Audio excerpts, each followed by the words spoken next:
அடக்கி வாசித்து ஒளிவு மறைவாய் செயல்படுவதுதான் ஆண்களை ஹேண்டில் செய்யும் முதல் அஸ்திரம் என்றெல்லாம் பார்த்தோமே. நீங்கள் எத்தனை ரகசியங்களை காப்பாற்றினீர்கள்?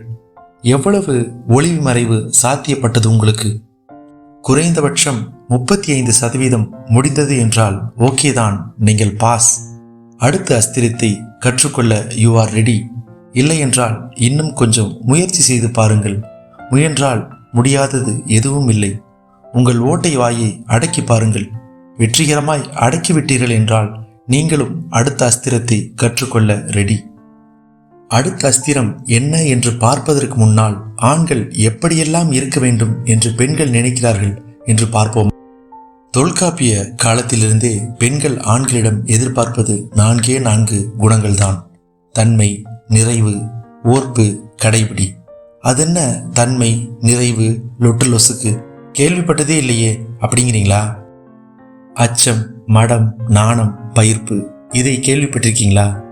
இவை பெண்களின் குணம் என்று சொல்லப்படுவதைப் போல இதற்கு இணையாக ஆடவர் குணநலன்கள் என்று இந்த தன்மை, நிறைவு, ஓர்ப்பு மற்றும் கடைபிடி. பெண்களை இப்படி இரு, அப்படி இருக்காதே என்று சதா கட்டுப்படுத்தி கொண்டே இருக்கும் இந்த சமுதாயத்தின் உபயத்தால் இந்த பெண்பால் குணங்கள் பிரபலமாகிவிட்டன. ஆண்களை இப்படி வற்புறுத்தாமல் விட்டதனாலே என்னவோ இந்த ஆடவர் குணங்கள் என்றுமே பிரபலமாகவில்லை. நாம் அதை பிரபலமாக்குவோம். ஆனால் இப்படி தன்மையாக, நிறைவாக, பொறுமையாக, சுய கட்டுப்பாடு அதிகம் கொண்டவனாக இருப்பதுதான் ஆண்களின் அழகு என்று தொல்காப்பியர் காலத்திலிருந்தே கருதப்பட்டு வந்தது. இவையெல்லாம் போக பெரும்பாலான பெண்கள் ஆண் என்றாலே தைரியமானவன், பொறுப்பானவன், தன்னை பூ மாதிரி பார்த்து கொள்ளப் போகிறவன், தன் கடமைகளை முன்னின்று செய்பவன், எதற்கும் கலங்கா அஞ்சா நெஞ்சம் படைத்தவன், பரந்த மனப்பான்மை கொண்டவன், உலக நடப்புகளை விரல் நுனியில் வைத்து கொண்டிருப்பவன், அன்பை லிட்டராய் பொழிந்து அவளிடம் ஆசையாய் பேசி அவளை காதல் மலையில் நனைத்து களிப்புற வைக்கிறவன், தன்னை தவிர வேறு எந்த பெண்ணையும் திரும்பி கூட பார்க்காத மனம் கொண்டவன் என்று எக்கச்சக்கமான கற்பனைகள் பெண்களிடம் உள்ளன. இவற்றையெல்லாம் கற்பனைகள் என்று சாதாரணமாக ஒதுக்கிவிட முடியாது. இவை எதிர்பார்ப்புகள் என்றே சொல்ல வேண்டும். ஆனால் சாமானிய ஆண்களில் பலர் யதார்த்தத்தில் எப்படி இருக்கிறார்கள் தெரியுமா?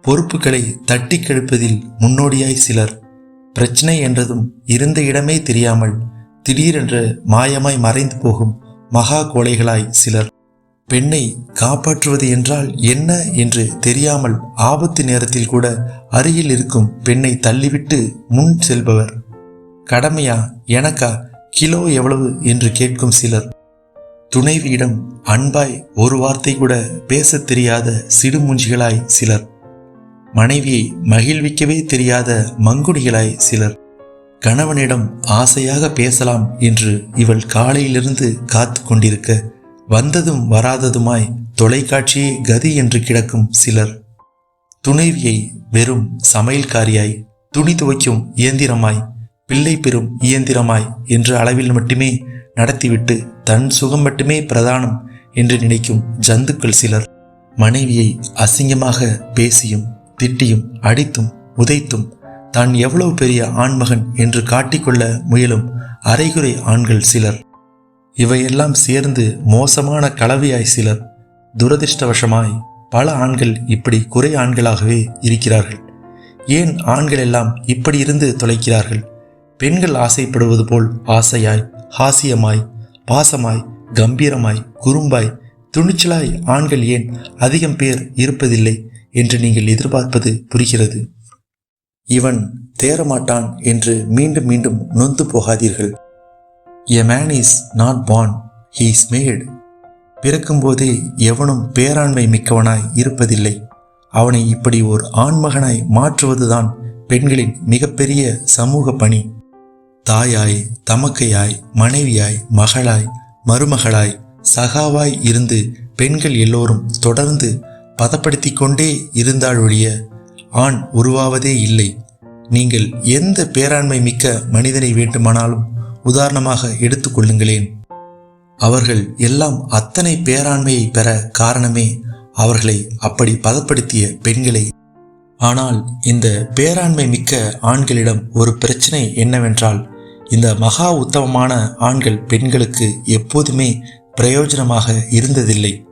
புத்தரும் மகாவீரரும் சங்கரரும் விவேகானந்தரும் ரமணரும் முத்துராமலிங்கரும் காமராஜரும் பெரியாரும் மிகவும் மேன்மையான ஆண்கள்தான்.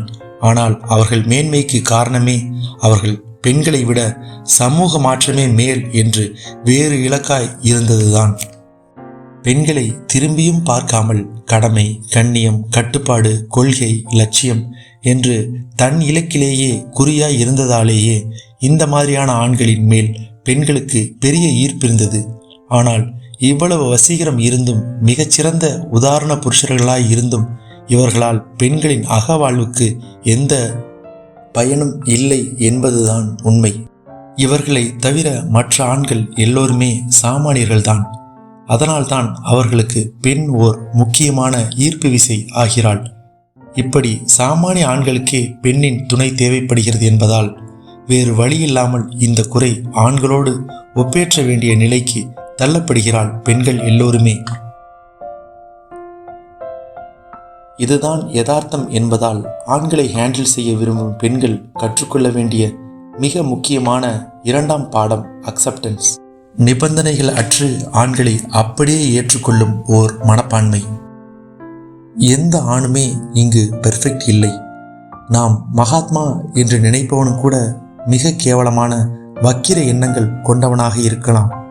அதனால் ஆண்களை வெறுமனே தரப்பரிசோதனை செய்து மட்டம் தட்டுவதை நிறுத்திவிடுங்கள்.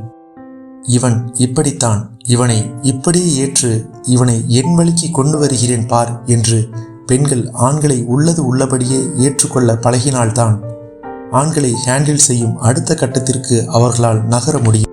அதை விட்டுவிட்டு குறை கண்டுபிடித்து கொண்டே போனால் நேரம் வீணாவதோடு அரைகுறை ஆணோடு மட்டுமே நாமால் பழக முடியும். முழுமையான ஆணோடு பழகுவதன் வாய்ப்பு நமக்கு கிடைக்காமலே போய்விடும். ஆக ஆண்களை ஹேண்டில் செய்ய வேண்டுமா? நீங்கள் கற்றுக்கொள்ள வேண்டிய அடுத்த பாடம் acceptance. Take him as he is and make him as you want him to be. அவனை அப்படியே ஏற்றுக்கொண்டு பிறகு நீங்கள் விரும்பும்படி அப்படியே அவனை மாற்றுங்கள், அவனை செதுக்குங்கள், அவனை தயார் செய்யுங்கள். இதுதான் உங்களுக்கான இந்த வார ஹோம்வொர்க்.